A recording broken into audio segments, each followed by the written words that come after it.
Palavra da Verdade, com Hernandes Dias Lopes. Irmãos queridos, vamos abrir a palavra de Deus no livro de Atos dos Apóstolos, capítulo 7. Atos 7, versos 8 a 16. Atos 7, 8 a 16.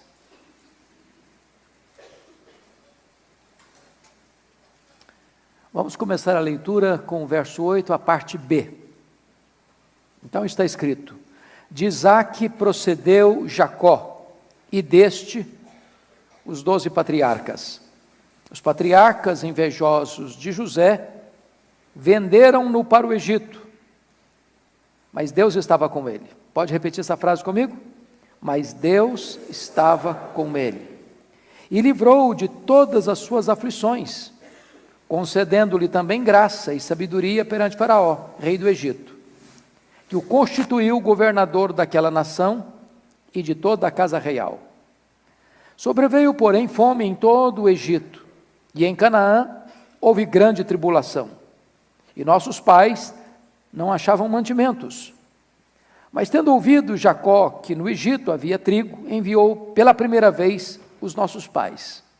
Na segunda vez, José se fez reconhecer por seus irmãos e se tornou conhecida de Faraó a família de José. Então, José mandou chamar a Jacó, seu pai, e a toda a sua parentela, isto é, 75 pessoas. Jacó desceu ao Egito e ali morreu ele e também nossos pais.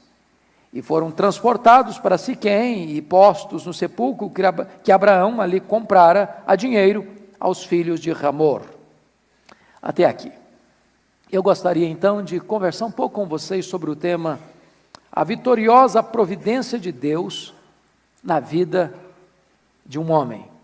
A vitoriosa providência de Deus na vida de um homem. Todos nós que estamos aqui certamente, cremos no Deus da providência. O que isso significa?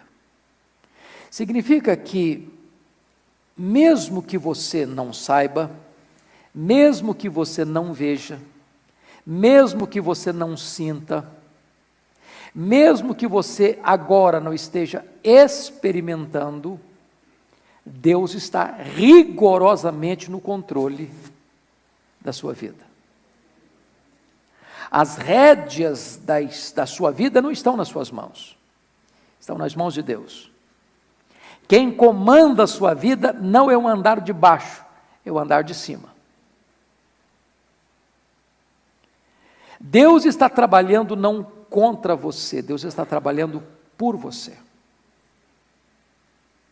Se você é um filho, uma filha de Deus, o final da sua vida já está escrito. Já está decidido. É a glória. Agora, o percurso do começo da caminhada ao final da caminhada pode ter muitos vales, muitos desertos, muitas dores, muitas lágrimas, muitas lutas. Situações muito adversas poderão bater à sua porta.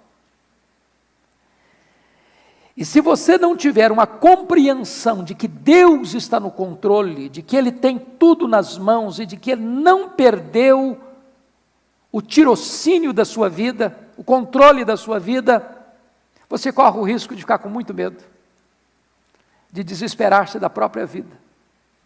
Então hoje eu gostaria de trazer à sua memória esclarecida esse fato de que na vida de José, de forma tão eloquente, nós podemos ver essa verdade gloriosa da vitoriosa providência de Deus na vida de um homem. E José foi um indivíduo magnífico, foi fiel na adversidade e foi fiel também na prosperidade.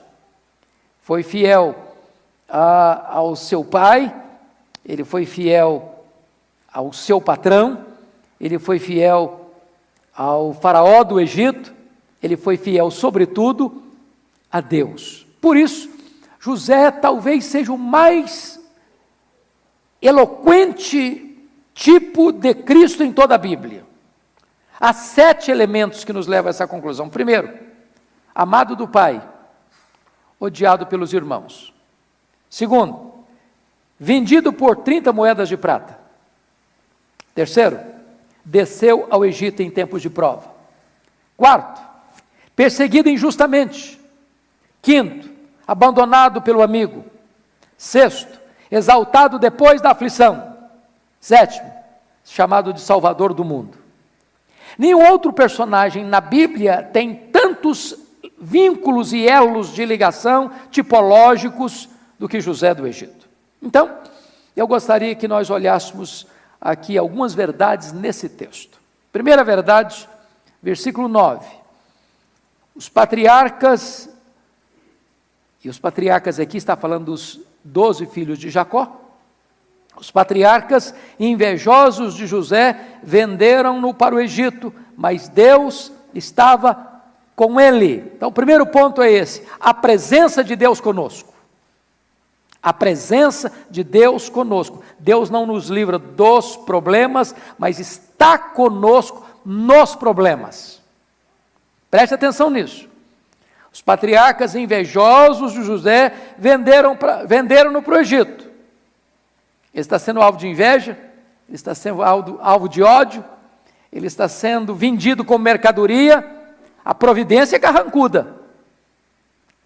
Mas no meio dessa circunstância toda adversa, está escrito, mas Deus estava com ele.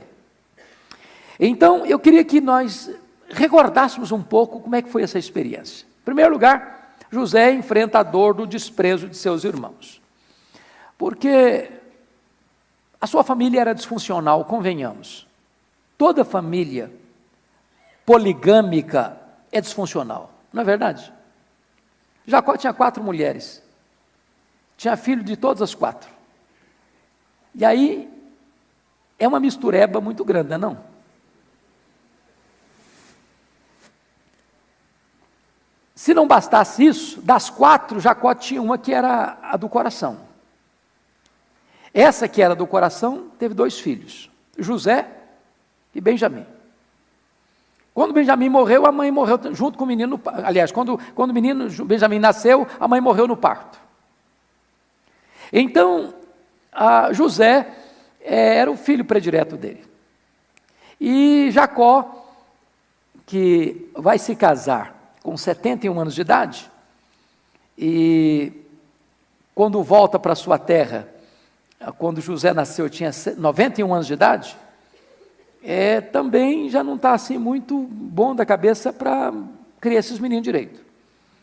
E ele tem um erro de criação, porque diz a Bíblia que ele amava mais a José do que os outros filhos. Isso não é certo um pai fazer. Porque se ele tem outros filhos, e tinha muitos, e se cada filho tinha uma mãe diferente, de certa forma, então isso gerou nos meninos uma inveja, um ódio de José. Mas o Jacó pontuou isso, dando um presente para José, que era um ícone, que era um emblema, era o ponto de tensão, que era uma túnica colorida. E diz a Bíblia que, se não bastasse esse fato, José tem um sonho e resolve contá-lo. José sonhou que tinha os feixes, cada feixe representando um filho dos filhos de Jacó, e ele era um outro feixe. E todos os outros feixes vieram e se dobraram diante dele. Bom, ter sonho é uma coisa, contar sonho é outra coisa. Contar sonho para os seus concorrentes, pior ainda. Então, quando ele conta esse sonho, eles ficaram mais irritados com ele ainda. Passaram a odiá-lo mais ainda. Porque o sonho projetava todos os seus irmãos se curvando diante dele. Mas se não bastasse esse sonho, só outra vez. Só que o sol, a lua e as estrelas estavam se curvando diante dele. Era o pai e a mãe, seus irmãos. E aí passaram a odiá-lo ainda mais. Se não, vejamos aí. Agora eu preciso que você acompanhe comigo em Gênesis para a gente entender a história desse moço. Abra lá em Gênesis capítulo 37, comigo. No versículo de número 4, veja você que eles... No versículo 3 diz que Israel, Jacó, amava mais a José que a todos os seus filhos. Estava errado isso. Mas no verso 4 diz: vendo, pois, seus irmãos que o pai o amava mais do que a todos os outros, odiaram-no e já não lhe podiam falar pacificamente. Isso se chama de boicote. Boicote, né? O menino está em casa, ele chegava, todo mundo parava a conversa. José chegava, ninguém falava com ele. Puxava assunto, ninguém queria conversar com ele. Ele se sente boicotado dentro da casa dele. Mas olha comigo que não só boicote não, tinha ódio também. Versículo 4 diz que odiaram-no. Versículo 5, em virtude do sonho que ele relatou aos seus irmãos, o odiaram ainda mais. Versículo 11 diz que seus irmãos lhe tinham ciúmes. Se não bastasse isso, olha comigo no versículo de número 18, que há uma traição. De longe o viram, e antes que chegasse, conspiraram contra ele para o matar. Para o matar. E se não bastasse ainda isso tudo, vejam comigo o desdém deles no versículo 19. E diziam um ao outro: vem lá o tal sonhador. E agora você percebe que José está sofrendo as mais duras provas dentro da sua casa. Ser perseguido por um estrangeiro, por um inimigo, é uma coisa. Você ser desprezado e odiado e alvo de inveja, de ciúme, de traição, de trama de morte dentro da sua casa, aí a coisa é muito mais complicada. Que idade ele tinha? Que idade ele tinha nessa época? Olha comigo. Ele tinha 17 anos. Ele tinha 17 anos. Então, você percebe, no versículo 2, tendo José 17 anos, é um adolescente, diríamos hoje. Poderia ficar para a vida inteira traumatizado. Mas ele enfrentou mais do que isso, ele enfrentou a dor do abandono. Olha o versículo 20 a 22, quando eles tomaram a seguinte decisão: vinde, pois, agora, matemo-lo e lancemo-lo numa dessas cisternas, e diremos: o animal selvagem o comeu, e vejamos em que lhe darão os seus sonhos. Seus irmãos não toleravam duas coisas: o fato de José ser amado pelo pai mais do que a eles, e o fato de José projetar, através de uma visão e de um sonho, de que ele seria maior do que eles. Então, a melhor maneira que encontraram para eliminar o sonho de José foi matá-lo. Foi matá-lo. Então, você vai perceber, olha comigo lá no 42, 21, o que é que ele fez quando eles jogaram José naquela cova. O que é que eles fizeram? Olha o versículo 24, no 37, 24 diz: e tomando-o, o lançaram na cisterna vazia sem água. E o que fizeram ao jogar o José naquela cisterna vazia sem água? O versículo 25 diz que eles então sentaram para comer pão. Tomar uma refeição. O menino foi jogado dentro de um poço. A intenção deles era matá-lo, deles, exceto de Rubem, que era o mais velho. A intenção de Rubens era devolvê-lo para o pai. E eles estão comendo. E o menino fez o que lá dentro do poço? Aqui não diz. Mas está escrito lá em Gênesis 42, 21. Vamos lá.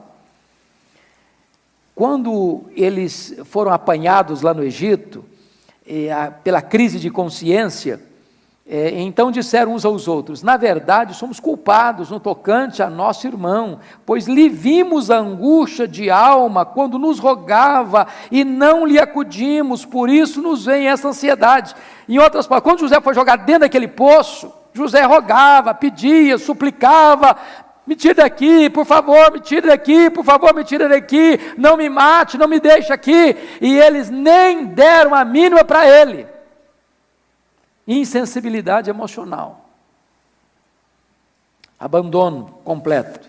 Mas ainda, José enfrenta a dor de sentir-se um objeto descartável, porque volta para o 37 comigo, enquanto eles comiam,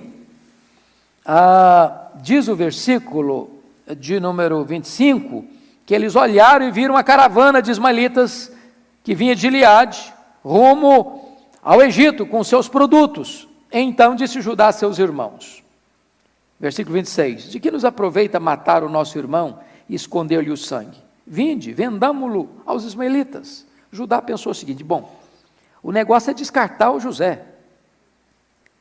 Agora, a gente pode descartar o José e ainda pegar uma grana. A gente pode acabar com a vida dele e ainda lucrar com isso. A ideia do Judá foi boa, pensaram todos. O Rúben não está presente. Mas então o que fizeram? Vendem José por 20 moedas de prata. Era uma boa grana na época. E vejam vocês que esse menino virou mercadoria. É o tráfico de escravos. É o tráfico humano. Ele vira um produto. Seus irmãos não têm qualquer sentimento de amor por ele, ao contrário, querem tirá-lo da frente deles. E agora, se você perceber, ele está se sentindo um objeto descartável. No 37, 27 e 28, foi o que fizeram. Versículo 28 diz, e venderam por 20 ciclos de prata. Mas olha comigo o 31.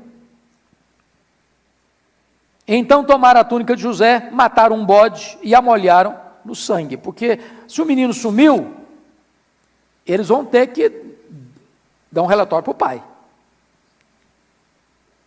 Como é que eles descartam José chegando em casa sem ele? Eles pegaram um bode, mataram, não tinha DNA na época para fazer pesquisa, rasgaram bem a roupa dele, a túnica dele, nem vão lá, mandam a túnica para o pai. Olha aí, por favor. Então, versículo 32. Então enviaram a túnica talar de mangas compridas, fizeram-na levar a seu pai. Eles não foram. E lhe disseram, achamos isto, vê se é ou não a túnica de teu filho. Olha aí o desprezo, não de nosso irmão, teu filho. Mais uma vez ele é vítima da mentira criminosa de seus irmãos. Olha o 34. Então Jacó rasgou as suas vestes e cingiu de pano de saco e lamentou o filho por muitos dias. Mas se você olhar o 35, José é vítima de uma consolação falsa de seus irmãos. Levantaram-se todos os seus filhos e todas as suas filhas para o consolarem. Ele, porém, recusou a ser consolado. Agora preste atenção nisso, o que é drama de consciência? Quantos anos levou desse momento que eles venderam José para o momento em que eles foram a primeira vez no Egito? Vocês têm ideia de quanto tempo foi? Não? Foram 22 anos. José foi para lá com 17 anos. José foi feito governador do Egito com 30 anos. José governou 7 anos de grande fartura. Depois teve mais 2 anos de fome. Então, se você soma 13 com 7, 20, com mais 2, 22. 22 anos, eles contando uma mentira para o pai. 22 anos eles escondendo a verdade para o pai. 22 anos eles mantendo um falso consolo para o pai. 22 anos eles levando o pai a desistir de procurar o filho. 22 anos eles driblando a própria consciência.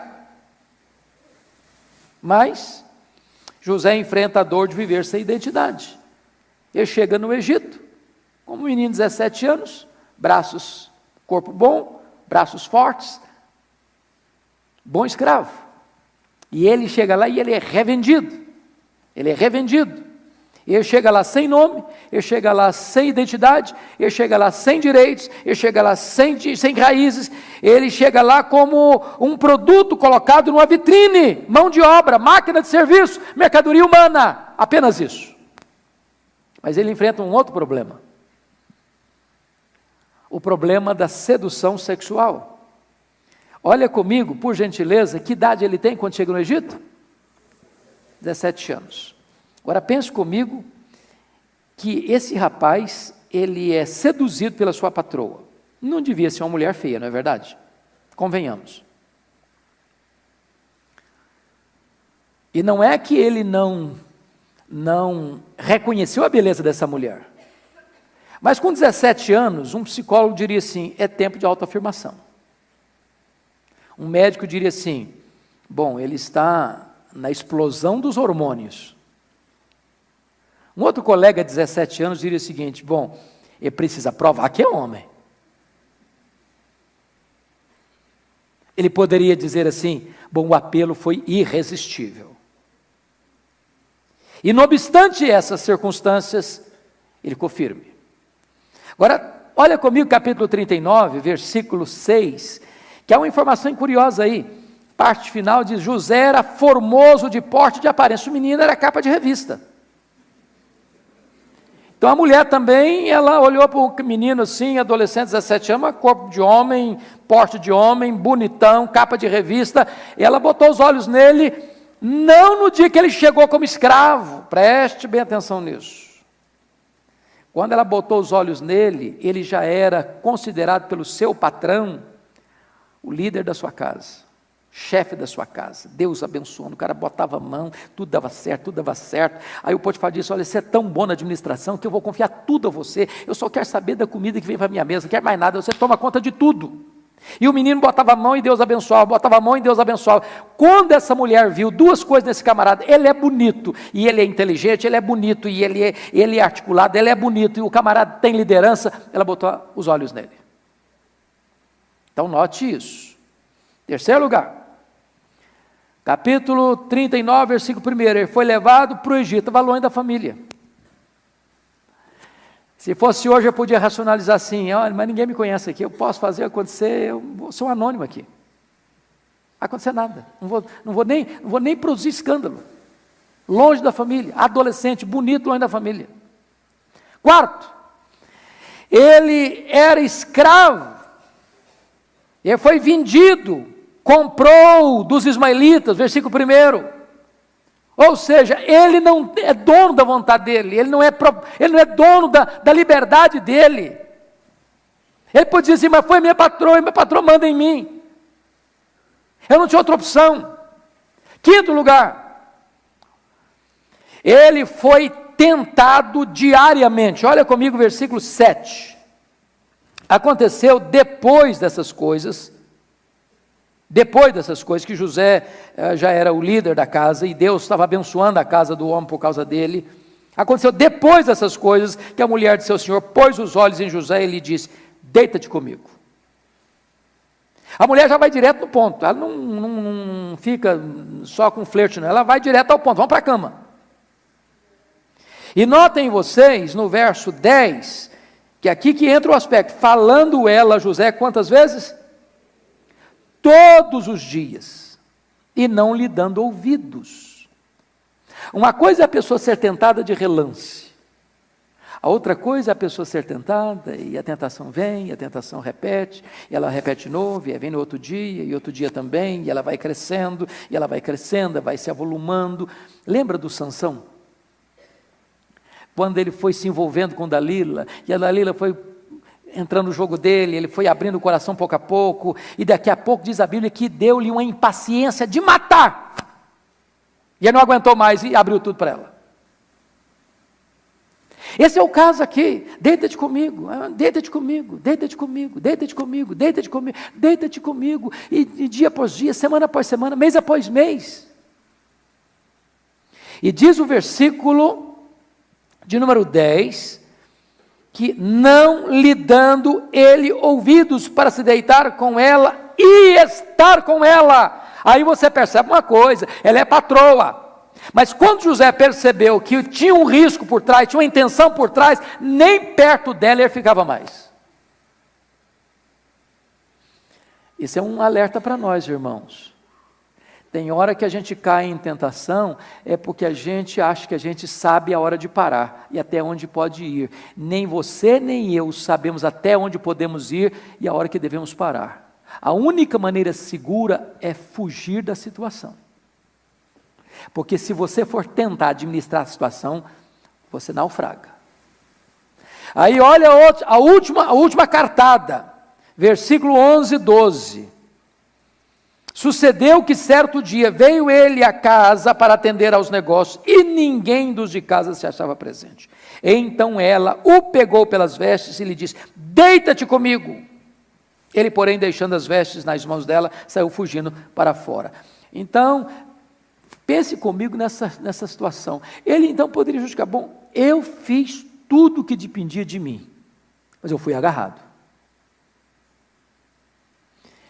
Esse moço preferiu estar na prisão com a consciência limpa do que estar em liberdade, na cama da patroa, com a consciência culpada.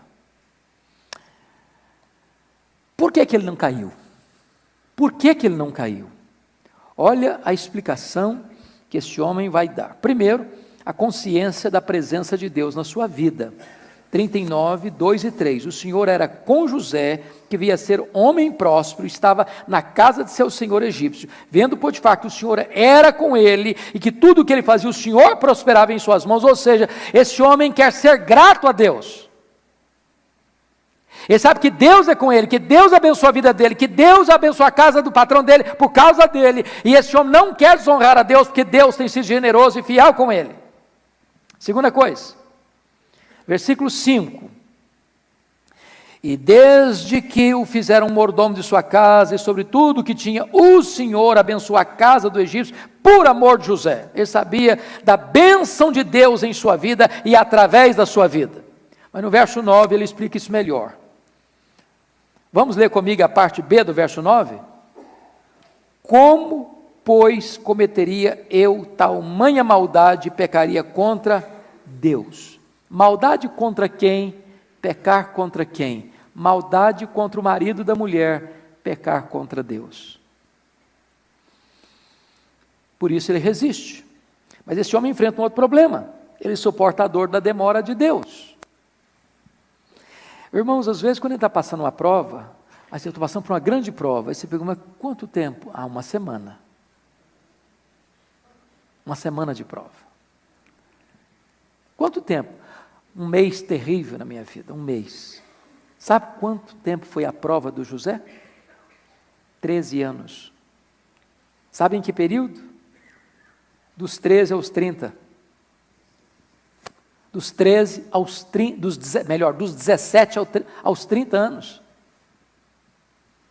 Você está passando por uma prova assim? Ano após ano, ano após ano, odiado, alvo de ciúme, de traição, de inveja, de conspiração, se sentindo mercadoria humana. Mentem acerca de você, da sua integridade. Jogam você numa masmorra. Aí o José está lá, Deus abençoa o cara lá na cadeia, Deus abençoa o camarada. Mas aí ele é traído lá dentro da cadeia, ele decifra os segredos do copeiro do rei, mas o copeiro do rei não se lembra dele, ele é esquecido lá. Agora pense comigo a cabeça de um menino de 17 anos, que está lidando com essas provas todas, 13 anos, passando de problema em problema, de luta em luta. Meu Deus, onde o senhor está? Por que o senhor permite isso? Por que o senhor não me tira daqui? Por que o senhor não me escuta a oração? Por que o senhor me deu um sonho lá no passado para me fazer sofrer tanto? Onde está o cumprimento dos meus sonhos? Onde está a tua promessa? Onde está o teu projeto na minha vida? Deixa eu dizer para você, às vezes a providência é carrancuda mesmo. Mas em tudo isso, o que diz lá em Atos? Mas o Senhor era com José. Mas o Senhor estava com José. Às vezes nós temos uma ideia de que quando Deus está conosco, não tem problema. Quando Deus está conosco, não tem luta. Quando Deus está conosco, não tem vale. Quando Deus está conosco, não tem justiça. Quando Deus está conosco, nada vai nos acontecer de mal. Quando Deus está conosco, nós não vamos enfrentar reveses na vida. Deus estava com ele, mas durante quantos anos? 13 anos. É problema em cima de problema, é luta em cima de luta. Então não reclame não, murmure não, Desanima, não. Não perca a confiança, não. Não ache que a coisa acabou, não. Deus está trabalhando. E trabalhando por você e não contra você. Mas, vamos ver o segundo ponto. Olha comigo, agora volta lá um pouquinho, por favor, em Atos, capítulo 7. Por gentileza. E vamos olhar aí o versículo 10 agora. 7:10. Olha aí comigo, por gentileza. E livrou de todas as suas aflições, concedendo-lhe também graça e sabedoria perante Faraó, rei do Egito, que o constituiu governador daquela nação e de toda a casa real. Então, o segundo ponto é esse: a intervenção de Deus por nós. A intervenção de Deus por nós. Deus não nos livra de sermos humilhados, mas nos exalta em tempo oportuno. Louvado seja Deus. O José foi humilhado por ser fiel. Fiel à sua família, fiel ao seu patrão, fiel ao seu Deus. Agora, Deus trabalhou na vida de José dando-lhe 3 coisas. Primeiro, consolação em seus problemas. Versículo de número 9, deixa claro isso. Os irmãos o venderam, mas Deus estava com ele. Segundo, libertação de seus problemas. Versículo 10, e livrou de todas as suas aflições. O que significa livrou de todas as suas aflições, irmãos? Significa que ele não enfrentou a aflição? Que ele não passou pelo problema? Não, que ele passou pelo problema, mas não naufragou. Ele passou pelo problema, mas venceu. Ele passou pelo problema, mas não fracassou. Ele passou pelo problema, mas saiu dele. Porque às vezes a gente pensa que Deus só livra quando a gente não passa pela luta. Deus não livra você do problema, Deus livra você no problema. Depois, não só consolação em seus problemas, libertação de seus problemas, no verso 10, mas promoção depois de seus problemas, versículos 10 e 11. Aí Deus levanta o camarada num tempo de crise mundial para ser o salvador do mundo. Agora preste atenção nisso. Leia a Bíblia, leia a história e vocês verão isso. Sempre que Deus levanta alguém para uma grande obra, primeiro Deus leva o camarada para o deserto, para os vales mais escuros, para as provas mais duras, para os testes mais rigorosos, para tonificar bem as musculaturas da alma. Já perceberam isso? Deus não põe alguém numa posição de destaque sem antes prová-lo. E prová-lo fortemente. Fortemente. Então, o que Deus fez na vida dele? Deus livrou das aflições. Olha aí no versículo 10. Segundo, o que Deus fez mais? Concedeu graça e sabedoria perante Faraó, rei do Egito. Concedendo o Faraó constituiu o governador daquela nação, de toda a casa real. E agora você vai ver que Deus galardoa a José, fazendo dele um instrumento de bênção para os outros. Para os outros. Olha comigo, por favor, que quando o pai dele vai para o Egito, mais tarde, e vai fazer uma descrição de quem é José, não tem uma descrição mais bela do que esta. Abra lá em Gênesis, por favor, 49, 22. Olha a descrição que o seu pai faz de José.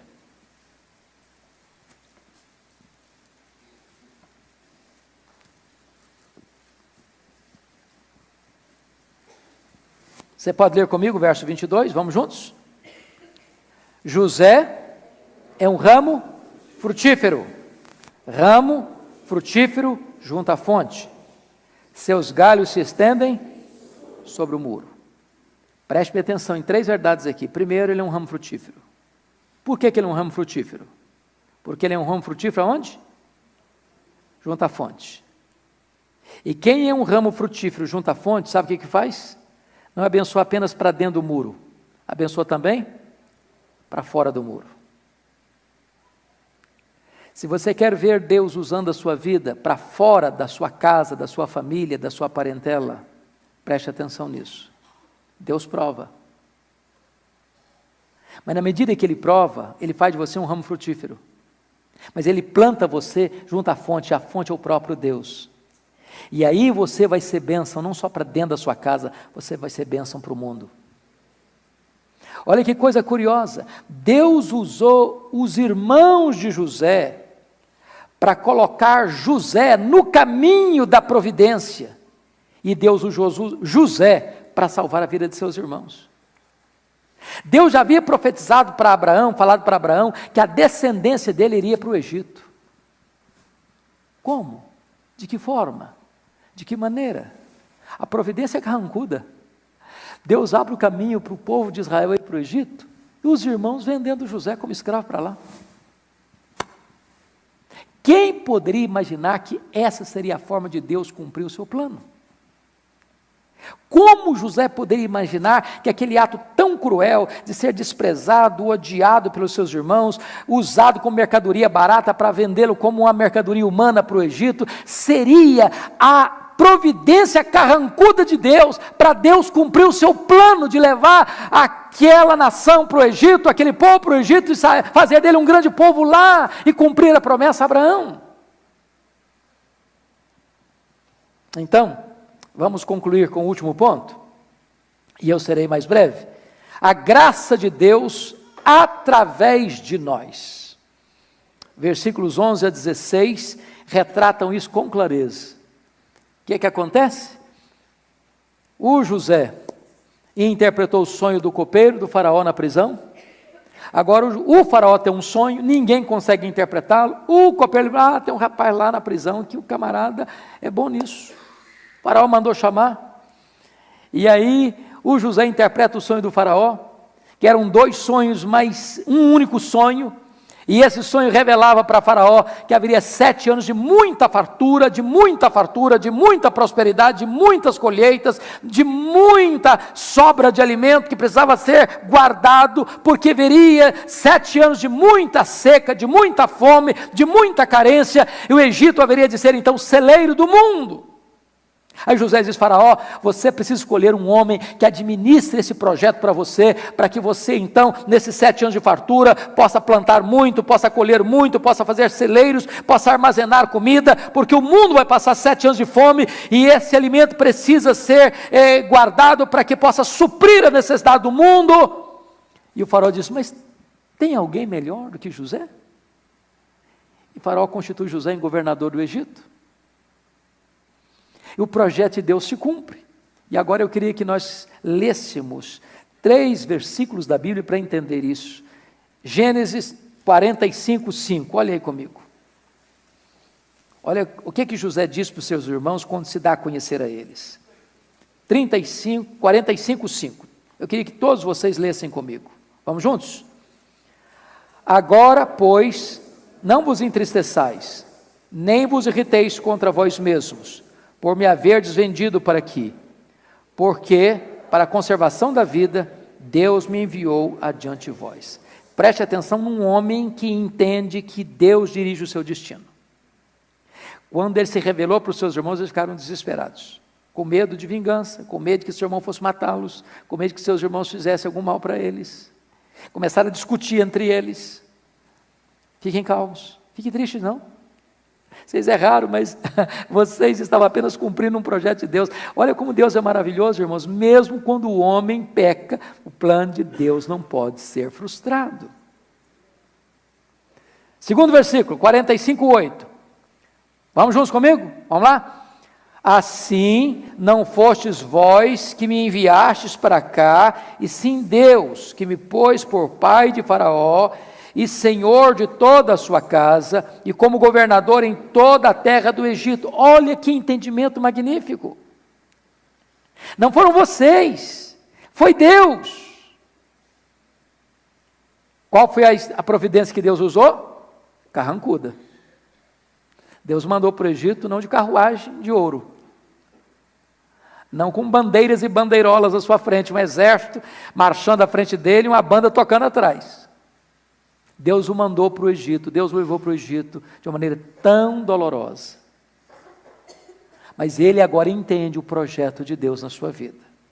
Mas olha, finalmente, esse é um dos textos mais sublimes de Gênesis, capítulo 50, versículo 20.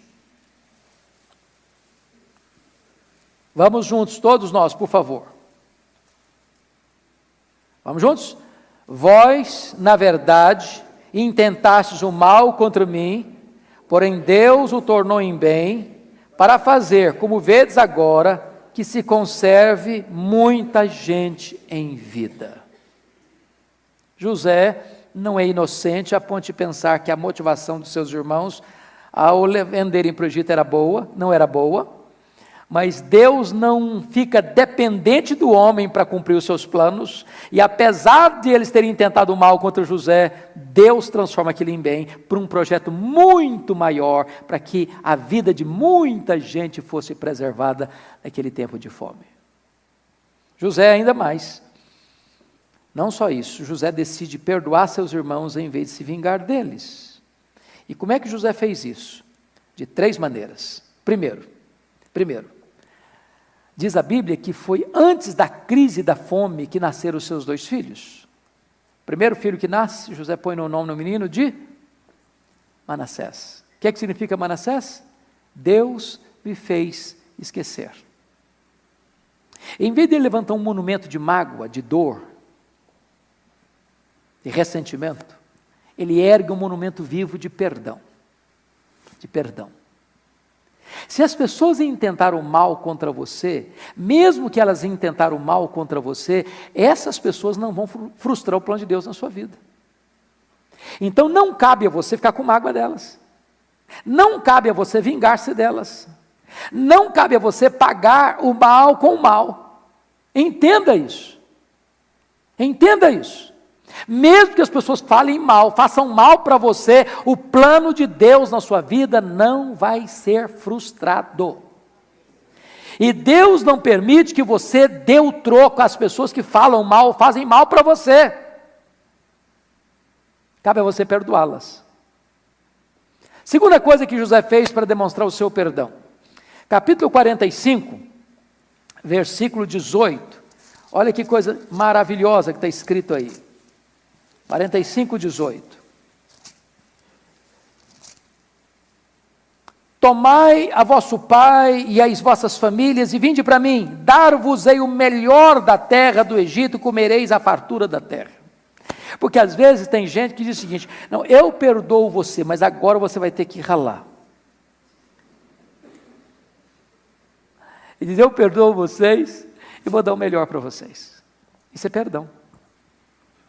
Não é você apenas perdoar o que foi passado, é você abençoar daqui para frente. Isso é perdão. É isso que Deus faz com você e comigo. Olha comigo aí, 45, versículo 20. O que é que está escrito? Não vos preocupeis com coisa alguma dos vossos haveres, porque o melhor de toda a terra do Egito será vosso. Agora ele faz mais do que isso. Ele sustenta seus irmãos e seu pai. 47, 11 e 12, olha aí. Então José estabeleceu a seu pai e a seus irmãos e lhes deu possessão na terra do Egito, no melhor da terra, na terra de Ramsés, como o faraó ordenara, e José sustentou de pão a seu pai, a seus irmãos e a toda a casa de seu pai, segundo o número de seus filhos. Porque uma coisa é você prometer, outra coisa é você cumprir. Lá ele prometeu, aqui ele cumpre. Finalmente, ele pagou o mal com o bem. Foi o que nós já lemos, mas eu gostaria que nós lêssemos agora o contexto antes e depois. Então, vamos fechar aqui, capítulo 50, versos 19 a 21. Olha o que Jacó, olha o que José disse para os seus irmãos. Você pode ler comigo esses 3 versos? Vamos juntos? Respondeu-lhes José: não temais, acaso estou eu em lugar de Deus? Vós, na verdade, intentastes o mal contra mim, porém Deus o tornou em bem, para fazer, como vedes agora, que se conserve muita gente em vida. Não temais, pois eu vos sustentarei a vós outros e a vossos filhos. Assim os consolou e lhes falou ao coração.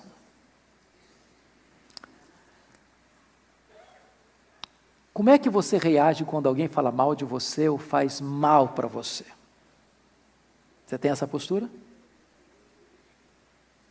Quem sabe a gente pudesse aí repaginar a nossa alma, não? Então, duas aplicações breves. Primeiro, entenda o caráter ondulatório da vida. Você está no vale hoje? Você está passando por uma masmorra hoje? Esse não é o último capítulo ainda da sua vida. Deus é poderoso para reverter isso. Deus é poderoso. Tem hora que você diz, não tem mais saída. Com Deus tem saída.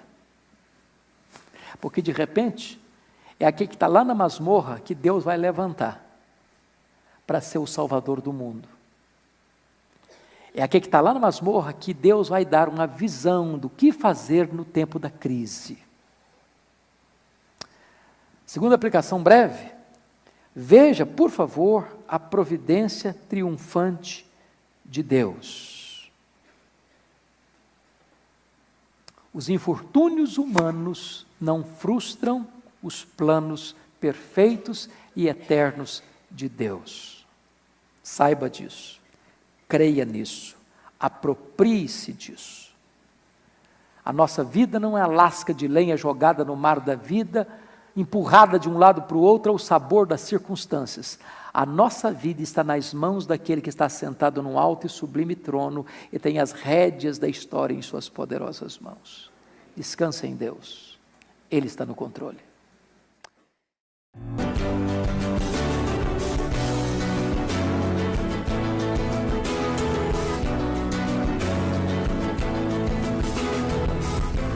Palavra da Verdade, com Hernandes Dias Lopes.